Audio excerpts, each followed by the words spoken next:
So first, I got to thank our sponsors, Nike, Gatorade,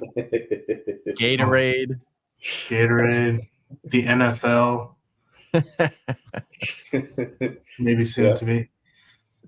I mean, we can just kind of jump into a little conversation here. Is there anything from the Seahawks game that you guys, is anything on your mind still burning from that game? Anything you liked or disliked? Do you, kind of the conversations I've been seeing is like, are the Niners back, or was that just a win over a team and they got to kind of put 3 or 4 wins together before we start thinking this team's a real contender like they were last year? Well, my thoughts while watching the game was just major PTSD because it was special teams igniting another run from another opponent. And I genuinely thought we were going to lose when it was like 6 minutes left or whatever. And Geno threw that pick. I felt more like it was just Geno having a sucky game and he kind of threw it away. They had an opportunity to beat us, even though we're the better team. So I personally felt like we didn't prove a lot. I'm obviously glad that we closed it out, but I'm still not much more optimistic than I was like a couple weeks ago. Yeah, Geno is 0-6 now in his career against the Niners, so he's kind of like Jared Goff to me, where no matter how good the team is that he's on, I feel so confident that the Niners are just going to beat him. And yeah, the kick return for the touchdown, Niners go 3 and out, and then the Seahawks go down and score 17-23. I'm like, okay, so this is just what this team is now. They get a lead and then they choke. Yeah, it feels to me like they're really just still kind of going through the motions, you know, like that's what it's kind of felt like the whole time. So like when you say, are they back? It's like, well, they showed what they could be, right? When they actually turn it on and they put a few drives together. I mean, and you've seen that in the other games too, where it's like, they look like they could be one of the best in the league when they're really playing up to their potential. And then they just kind of tune out for a little bit. So that's the part that's frustrating. Yeah, one of the things too kind of frustrating is it seems like every couple of weeks, and this has been going on for a couple of years now, is they have a game or a streak of games where they're just not playing well and there's penalties and turnovers and they're losing. And then the players and Kyle will come on and say like, well, we got a little complacent. We got a little started kind of smelling ourselves, buying the headlines kind of thing. And then it's like they got to snap out of it and they go back to kicking everyone's ass. And it's just like, why does that keep happening over and over again? Why? And then like Fred will come out and be like, we just got to take it day by day, week by week. Well, why do you do that for like 3 weeks and then take a week or 2 off from that? Why can't they stay consistent in that mindset of every week you have to earn it? And you lost the Super Bowl, you didn't win it, so you're not the champion and gets to walk around with your chest puffed out. You got to prove every week because you're not the Chiefs. You got to prove it every week that you belong in that upper echelon of teams. Because right now the Chiefs, they're alone. It's not the Niners and the Chiefs. It's just the Chiefs. They just get a little arrogant sometimes. I don't know why that is.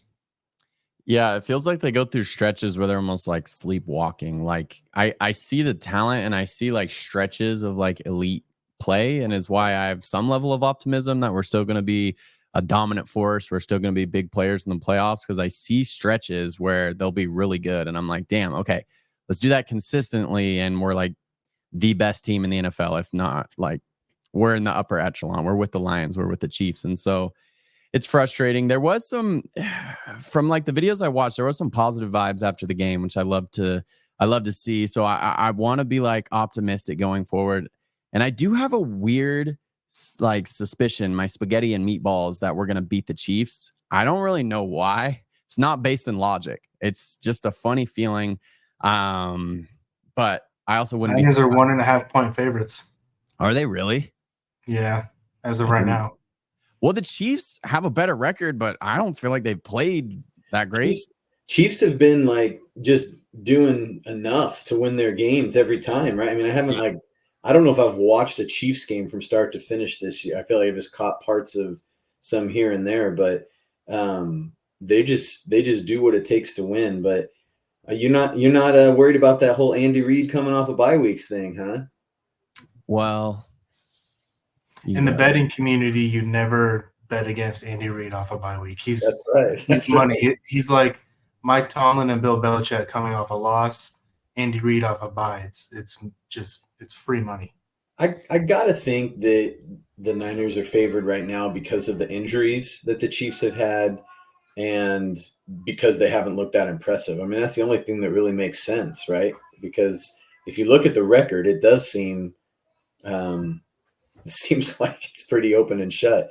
But I also think that they're going to play well. In fact, I wouldn't be surprised if the Niners play their best game of the season so far against the Chiefs, just because I think they will get up for that one. I don't think they're gonna like have a letdown, or they might not get a big lead anyways. It might be back and forth close, but I just don't see them falling asleep for that one. It reminds me kind of like the Eagles game last year, where they had supreme motivation, or even how they always seem to play against the Cowboys. I wish they play the way they play against the Cowboys. They play that way every week, but like they just want to go out and destroy. But I have a good feeling about the game. I don't know if it's good enough to say that, oh yeah, they're going to win, but yeah. If the Niner team that played the Eagles last year showed up every week, they'd be the NFL's best team, like, of all time. That just shows, like, when they're motivated, like really motivated, they won't just beat you, they will destroy you. The Chiefs, they do what they have to win, and they can beat any team in the league. They've proven that. But they don't, like, blow teams out of the water. I feel like the 19 season when the Niners played them, the Chiefs were blowing some teams out of the water that year. The offense was crazy, but now, with Rice injured, and Travis Kelce just, I don't know, cooked. He looks kind of washed, but their offense just ain't it. And Pat's like really having to do everything on his own. But their defense is crazy. What injuries do the Chiefs have right now besides Rashee Rice? Is there any other big names that are hurt? Pacheco, right? Isn't he out for a while? Pacheco, yeah. Kareem Hunt. So they have Kareem Hunt back there? Yeah. Yeah. Which I know he's had success, and he, was a good back. I don't know how good he is now, but he got the ball like 27 or 28 times or something the other night. They're going to run him into the dirt as long as they'll last. Probably going to be hurt soon if they keep doing that. So let me ask you guys this. Do the Niners have to win this game for their mentality? If they get back to the Super Bowl against the Chiefs, if they lose this game, are they going to be mentally prepared like, okay, we're 0-5, but we'll get them on the sixth time? Or do they have to win this game to know that if they meet them in the Super Bowl again, yeah, we can beat them, and we beat them this year, so we know we can do it now? If they have to win this game to feel that way, then season's already done. Like if that's all it's gonna take to take them out of it. I mean, we're Niner fans, we're biased, but like this last Super Bowl, I'm sorry, but the Niners beat themselves, and the Chiefs benefited from it. Like it was either bad luck or just missed opportunities on the part of the Niners that led to the Chiefs winning that game. I feel like if you look at that game in its entirety, they were the better team. And so they should just be absolutely pissed that they had the game plan, had the team on the field, had everything to win, and they didn't do it. So I would hope they already know that they're already confident. But I mean, yeah, I guess to your point, I guess I could see another loss somewhat getting in their psyche, but I hope they're not that fragile. Yeah, I agree. It would be tough to just continue to lose. It's got to be. I feel like it'd be similar to like Peyton Manning always losing to Brady back in the day. Like it's just like we just can't freaking beat this guy no matter what we do.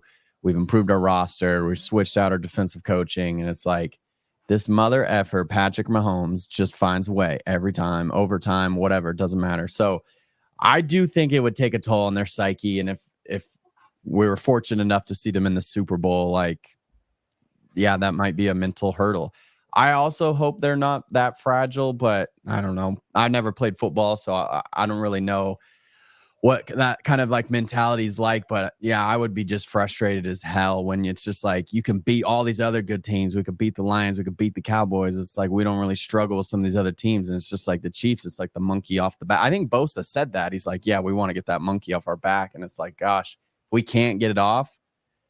It's just going to be tough. Need Steve Young to come pull that monkey off Nick Bosa's back for him. Yeah, we do.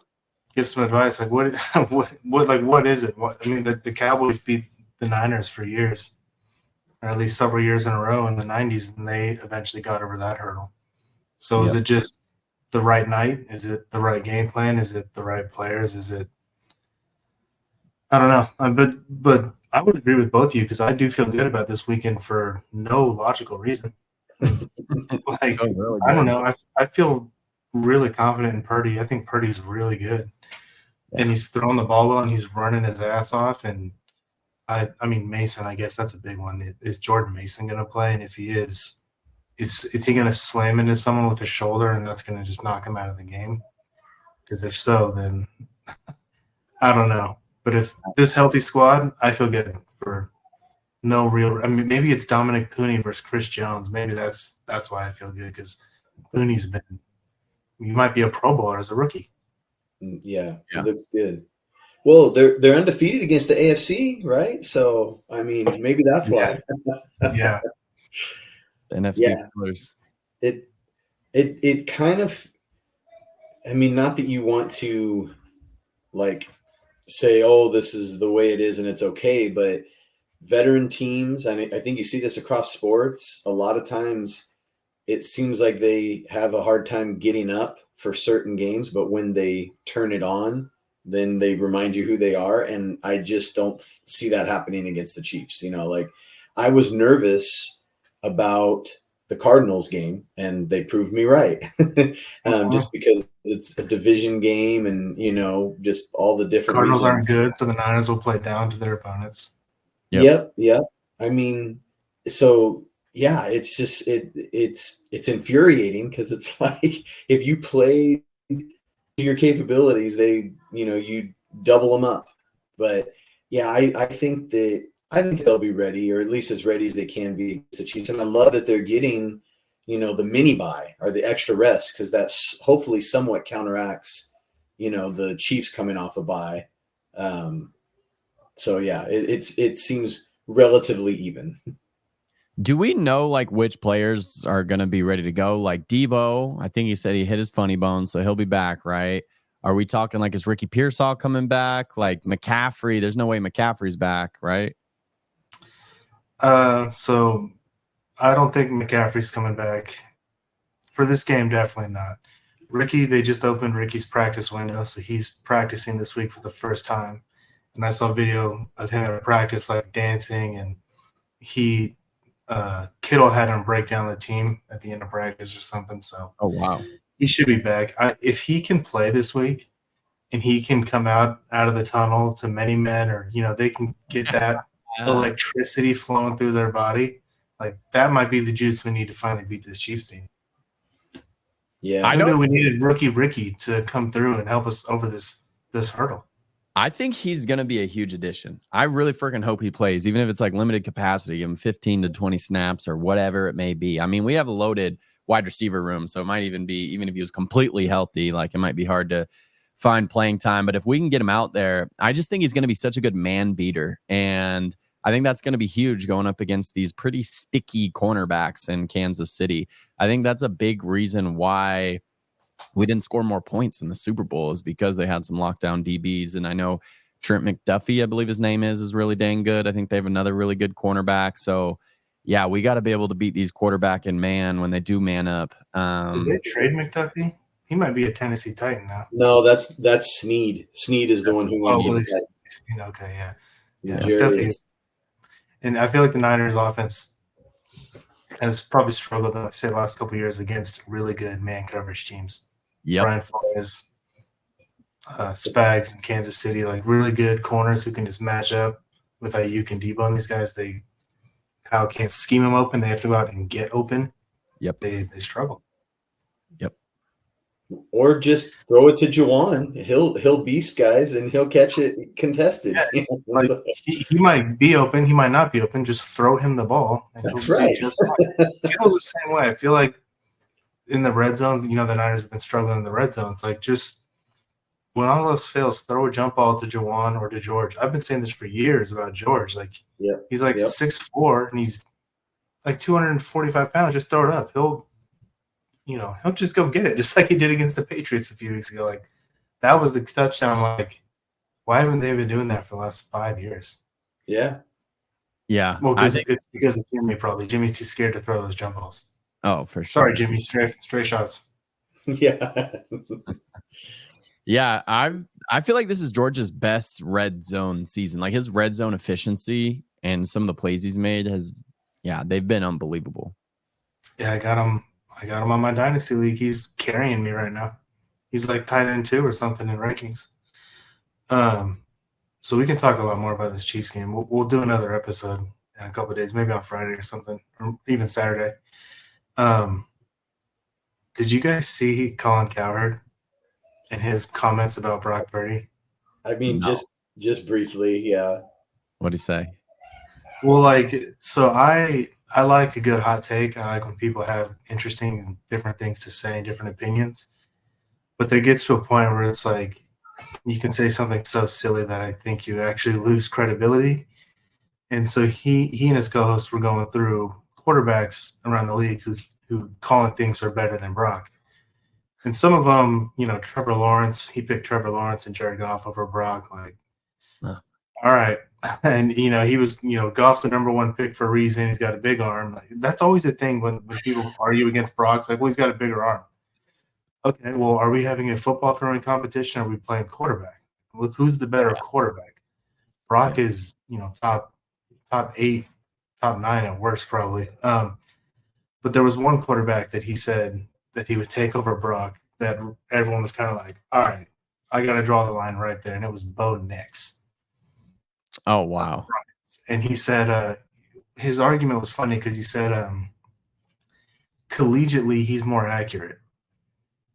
And I'm like, okay, are we comparing Iowa State Brock Purdy to Oregon Bo Nix, or are we comparing Denver Broncos Bo Nix to 49ers Brock Purdy? Because there's not even enough of a body of work to compare Bo to Brock. And to say he's more accurate as if Brock's like spraying balls all over the field. And like Brock makes like his teammates call him dots every week. That touchdown pass to Kittle in the corner of the end zone, whether we're talking about the one against the Patriots or the one against the Seahawks. He honestly, on that pass, when that happened live, I thought, like, was that intercepted? Or it definitely got knocked down. Did the Seahawks player catch it? I thought it was intercepted. And then George stands up and he's celebrating. I'm like, touchdown? How did he fit that in there? Because Brock doesn't have the arm to just fire it in there like Allen or Herbert. So he has to throw with elite anticipation and just accuracy. So for him to say, well, Bo Nix is more accurate in college. Like, okay, well, maybe he was, maybe he wasn't. How is that relevant to this conversation right now? And the other argument, of course, is, well, he called Brock a trust fund kid too, because he's got Ayuk and Debo and Kittle and all these weapons. And I'm like, okay, he's got good weapons and the coach is scheming him up, sure. But since when does the last pick in the draft get the label of trust fund kid because you've got all the weapons? Like,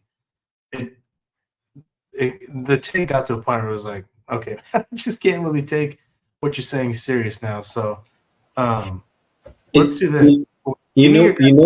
On that, just Bo versus Brock. Well, hold on. Before that, and when I saw it, Ryan, remember a couple of years ago when he like criticized Brock Purdy for wearing his hat backwards at a press conference? Yes. Yeah. So it was like, oh, that's not the leader of my team wearing his hat. Like, it just seems like I couldn't tell if he was serious or just having fun. It seemed serious to me from what I remember, but like I said, it was a while ago. So that guy doesn't have a whole lot of credibility with me anyways. Just, it seems like he's made a career out of trying to find ways to be different and like really pushing the narrative. But yeah, it's silly. It's silly that he would bring up college level play as if like that's who you are, or something. It's like, well, you can improve, and let's talk about the here and now. But so what was the question you want to ask? Compare him to who? Well, I was gonna say, do you want to try and I didn't want to have a conversation actually what I asked. I compare Brock to both. That's kind of dumb.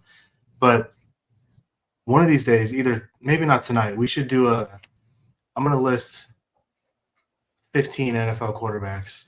And I'm gonna ask you guys, we're not gonna do this tonight. Would you trade Brock Purdy for this quarterback 1-for-1? And if yes or if no, what kind of draft capital would the other team like? Let's do an example here. Trevor Lawrence. The Jaguars call and they want Purdy and they want to send Lawrence. Do you do 1-for-1 or do you say, okay, we'll take Lawrence, but I need a second round pick too, or I need a first round pick, or I need a fifth round pick? Well, because I mean, I want to say you don't include the contracts, but you kind of have to because they're so important to the NFL. So a $55 million Trevor Lawrence for a $1 million Brock Purdy. Yeah, I need a first round pick and Trevor. But next year he might be a $60 million Brock Purdy, right? True. So if you just kind of even them out, say, okay, let's say they're both $55 million quarterbacks. Yeah. What do you need on top of Trevor Lawrence to trade Brock Purdy? I know that you said that you want to do the actual exercise later, which I think would be fun. The thing that makes it difficult for me to pick guys that are kind of middle of the road, that might have the potential or might have more pedigree over him is just the fact that what he's already proven in this offense. Like, you can say what you want about his weapons. Everybody, like, is in football and knows football, talks about how Shanahan's system is complicated. It takes time.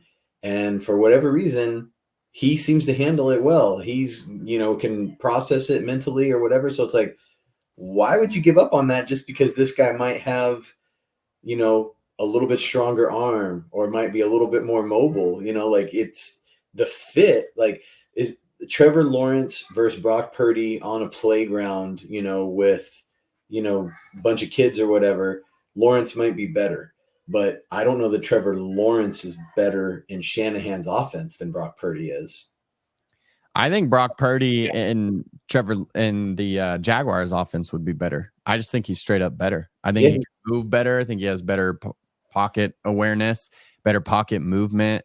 I think he's a better scrambler. I think he's more accurate. Trevor probably has a stronger arm, but Brock's arm's pretty strong. He can still huck that thing downfield. He can still throw the fastball. So I'm taking Brock all day, and I need multiple first round picks. I don't want Trevor Lawrence. I don't think Trevor Lawrence is that good. I know he's kind of in danger of being a bust, isn't he? Like, I mean, maybe bust is too strong, but like being average. Yeah. I almost wonder if the Jaguars gave him the contract they gave him just to show the league, like, this guy's really good. Trust me. He's not a bust. Look how much money we just gave him. He can't be a bust. But I think he's closer to a complete bust than, I mean, when you draft a guy who's like number 1 overall and he's supposed to be the next best quarterback since Andrew Luck, like, they're not getting close to what they think they got. And Caleb Williams right now looks like a way better number 1 overall pick than Trevor Lawrence. Yeah. Yeah. We can do this episode or this like exercise another time. I'm gonna make a list of quarterbacks and we'll go through them and see who we would or wouldn't trade for. You guys want to talk about the Niners rookie class because they balled out against the Seahawks? Yeah. The Niners, the last couple of drafts have not had good drafts. I'd say from the Trey Lance draft, 2021, 2022, and 23 have been pretty sparse, but 24 looks like a banger. Who have you guys been most impressed with so far? I've liked Mustafa the most. I think that's the easy pick. He seems I don't know if it's an easy pick. Yeah, I think I got somebody ahead of him too, but go ahead. I like Mustafa. I don't even think of Pooney as a rookie. I legitimately just like he's been here for like 5 years, I think. Yeah. I didn't even think about Pooney. All right. I'm going to exclude Pooney because that just shows how good he is because he's just like the clear number 1 out of this rookie class. Pooney's been the man. So I'll go to my number 2 in Mustafa. And Yeah, I've loved his play. He seems like he's got a little ball hawk in him. He's just fearless, which that fits in with the Niners culture. You got to run around. You got to play fast. You got to come up and run in the run and just be able to smack the running back in the hole. So I think he fits the culture great. I think he's playing well. And I hope he continues to start. Well, he will while Huff is out, but I hope he continues to start from here on out. I just think he's a better player than Huff. I do love Huff. I got a lot of love for Huff, but I think you gotta give him the starting nod if he keeps playing well. And then Pooney's just the man. Yeah, what do you think of this class, Steven? I mean, yeah, it seems to have a lot more promise than recent years. I wonder how much of that is that there's just been more opportunity this year. But they definitely have taken advantage of it. Guys got to do that when they get the chance. Because I remember last year being pretty excited about Brown, and then he's been off to sort of a slow start this year. Just pretty up and down for sure. Yeah. It seemed like, at least my impression last year, because he didn't really play till later in the year, and it seemed like he was, just around the ball a lot and making good plays. And so hopefully that, they still got something there with him too. And it's not like it's a complete wash of a draft. But yeah, this year's class, I mean, a lot's going to depend on how Pearsall looks, right? Whenever he gets a chance to play, because if he is even just above average, you put that with the other guys we've already talked about. I mean, I'm liking Green. I saw some good stuff out of him in the preseason. Yeah. And obviously he made that pick the other night, so it's easy to say that, today, but I don't remember him getting picked on a whole lot in that game, as a rookie corner. And that says a lot to me. And so, between Pooney, Mustafa, Green right there, it's already been a hit. It's already a successful class. And if you can get something out of Pearsall, and I mean, even Garindo looks like he's, could be a serviceable back, in a backup role, or maybe a short yardage guy. He's got some burst. He's still got to learn the system because it seems like he's missed some holes. But anyways, I think so far the early returns are good on this draft. Yeah, if Ricky hits, this could be the best draft they've had. I mean, what is the best draft they've had? Is it 2019? Debo, Bosa, Dre Greenlaw? I mean, that's 3 all-pro players in one draft. It's tough to beat that, I mean, I don't give them a ton of credit for drafting Bosa. He fell into their lap. But they drafted Debo over DK and over AJ Brown. Those guys are both really good. I guess you probably couldn't have gone wrong there. But Mustafa, there was a play in that Seahawks game where Ken Walker kind of broke through the first level and got to the second level and then just stopped. Someone came up and hit him, and I was like, who the hell was that? And I just saw Six get up and kind of look at him like, hello. I was like, oh my gosh, Mustafa. He looks like Adonis out there. Yeah, he's got an attitude, and that fits in perfectly with the Niners culture. I think Fred Warner probably is going to be hyped to see those kinds of hits. It reminded me like a Fred play with just the violence that he attacked the running back. And I'm so excited for him. Yeah, just wait till Greenlaw's back. When him and Dre are on the field together, is anybody going to want to go over the middle? Speaking of Dre, you guys saw that he got fined. Yeah. It's funny because he's out with his injury and he's on the sideline and he still can't help but damn near get a personal foul. They didn't throw a flag on the play, but he just had to get involved and do something crazy, just like Dre always does. That was the most Dre Greenlaw thing I've seen. Yeah, exactly. He probably had the most fire in him that day against the Cardinals. He was the only one who came to play, and he couldn't play. I feel like I absolutely love Dre, but we all know he does some boneheaded stuff from time to time. At least it's extra stuff. But I am so glad that he's a Niner and just love the guy. It was probably the right thing to do to find him. It sucks, because you love the fire, you love the passion, especially as Niner fans. But yeah, if you're out of the game, you can't be doing that. Now, if somebody was coming after his teammate, and then he's like jumping in. I got no problem with it, but it seemed like it was just a little extra from what I remember. You remember the play last year in the playoffs against the Packers where Dre Greenlaw blocked the Green Bay DB all the way through the bench into like the Gatorade buckets. That's kind of what happened to Charvarius Ward. Trey McBride took him through the bench, and obviously any man's pride's not going to be happy about that. So Charvarius got fired up, and Dre's like, "Hell yeah, I'm here for that too." And he jumped in there, started pushing and shoving. So I think the Niners got a little bit of their own medicine on that one. Shout out to Trey McBride.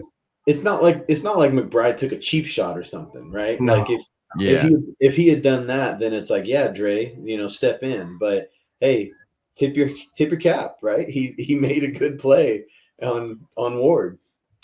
That reminds me. Sorry, Chase, I didn't interrupt you, but there was there was like a mic'd up, or there was some pregame video of Dre Greenlaw getting the Niners hyped up in just the linebacker room, and he's like face to face with guys in their helmets, like damn near headbutting people, screaming in their face. And I was like, this guy is not ready to play football. He's ready to go to war, like real war. This guy is a psycho. He had, I don't know.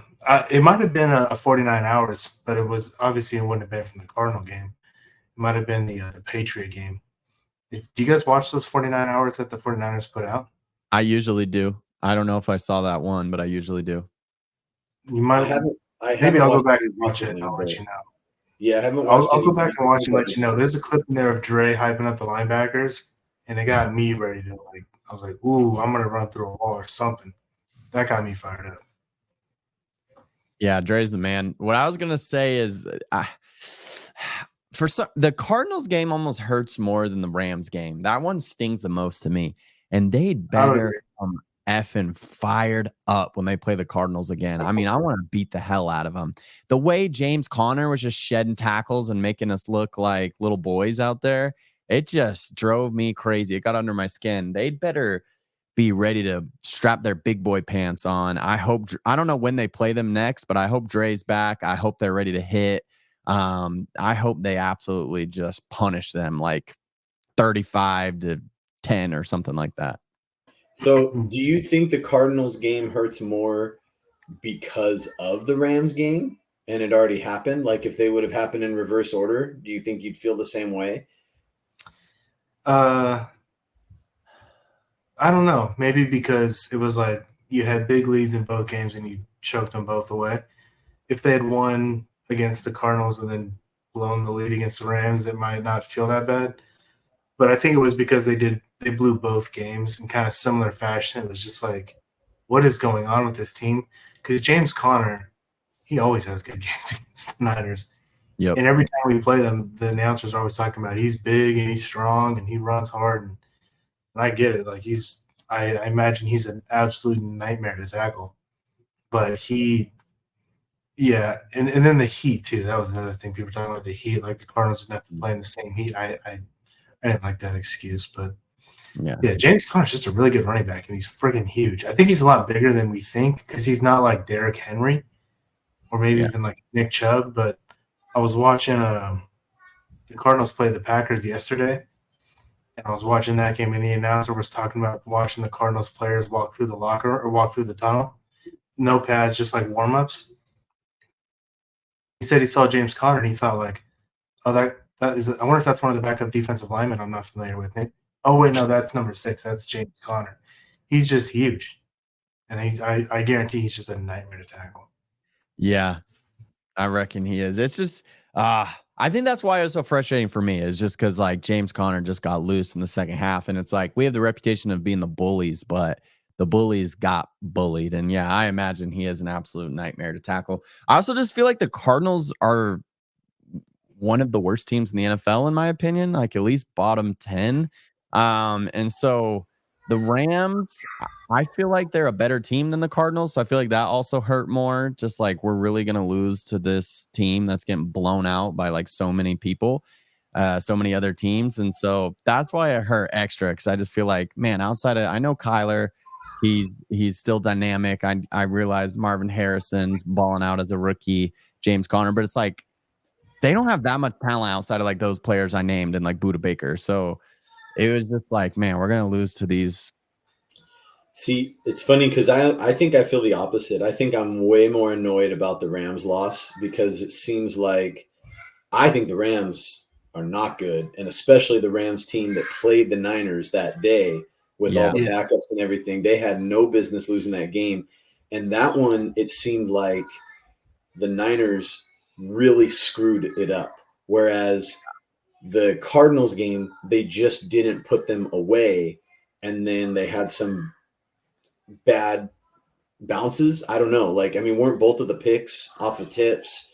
And Mason's fumble was kind of a fluke thing. Like, he's already going down and the guy comes in and hits his face mask and follows through and hits the ball. And like, I'm sure he wasn't expecting, like to get punched in the face and then have the ball come out, but you got to hold on to the ball. I get it. I'm just saying that it's like you didn't put them away and then fluky things can happen. And that's what happened in the Cardinals game.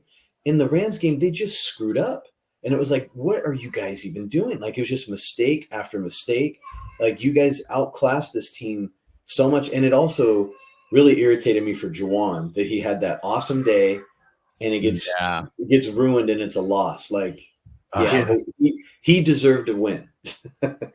Yeah, if anyone deserved to win that day, it was him. And Purdy was balling. I feel like that was one of his best games. He was just tossing darts around the field. I love watching Purdy play. He's not only is he just a good player, but he's just like he's exciting. Like he's juked some guys out in the last couple of weeks. He made them look bad, like Allen Iverson crossovers. Like I know he can run, he's got a little speed, but he's like with his little pump fakes and his jukes, he's made guys look really bad. He's so much fun to watch, and he's almost over aggressive throwing the ball down the field. Like sometimes I'm like, Jordan Mason's wide open right there, check down, it's right there. And he's just like, no, I'm going to push this one down the field at Ayuk or somebody. He's gotten a little greedy. He's even admitted he got a little greedy. Yeah. He's so much fun to watch. Honestly, I do think I love him too. He's doing great. But I do think that mentality is part of the reason they lost the Cardinals game too. Just didn't take some of what the defense was given. I mean, I think I texted you guys during that game and I said, I feel like Brock's getting a little too cute at times in this game. And but no, I agree with you, Ryan. Like he seems like I feel like he's at a different level than he has been. Like it seems like he's really, really good. It's not just his supporting cast, despite what the national media wants you to think. What did Kittle say? It was very accurate. I think he said that he scurries around out there. All right, I'd love to see him scurrying for first downs or something like that. Yeah, probably. That's sounds like he would describe Kyler. He's a little guy just running by guys. Yeah. Purdy, I think he's like a top 7 quarterback.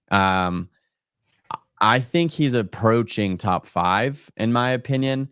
And it's like almost ready. Like we're almost at the stage where we need to start talking about him in the same breath as Patrick Mahomes and Josh Allen and Lamar Jackson and these absolute freaks that are at the top. Because he makes plays outside the boundaries of the offense. He scrambles around and throws extremely accurate balls and runs for first downs and then also plays within the confines of the offense and throws all over with accuracy. So like, in my opinion, he's approaching that level of quarterback, like top tier Josh Allen, like these playmakers. They just don't want to have a percentage of media don't want to have that conversation because he was the last pick in the draft because he's kind of small. He's not 6'5" and big muscles like Mahomes and Josh Allen. So, but yeah, I'm so glad he's our quarterback. I absolutely love him. Yeah, I've seen people having those conversations. Like he's knocking on the door of that elite 4 that we kind of have right now: Mahomes, Allen, Lamar, and Burrow. He's knocking on that door, and he's right there. But like you said, because of where he was drafted, and he's just not quite tall enough. He doesn't throw the ball far enough, and for whatever reason, that excludes him out of the top 5. But yeah, we could get into that next show. Maybe we'll do I'll make a little quarterback list, and we'll go through the league and kind of figure out where exactly we have him ranked and who we would trade him for. Probably not many, and what kind of draft capital the Dolphins might need to add on to Tua to send him here or something like that. I think that'll be fun. It's funny to say because I very much love Purdy and glad he's our quarterback, but I'm probably a little lower on him than you two. So it might be fun to go through that list and see where it shakes out. How dare you? I know. I'm not trading him for Mahomes straight up. I'll just say that.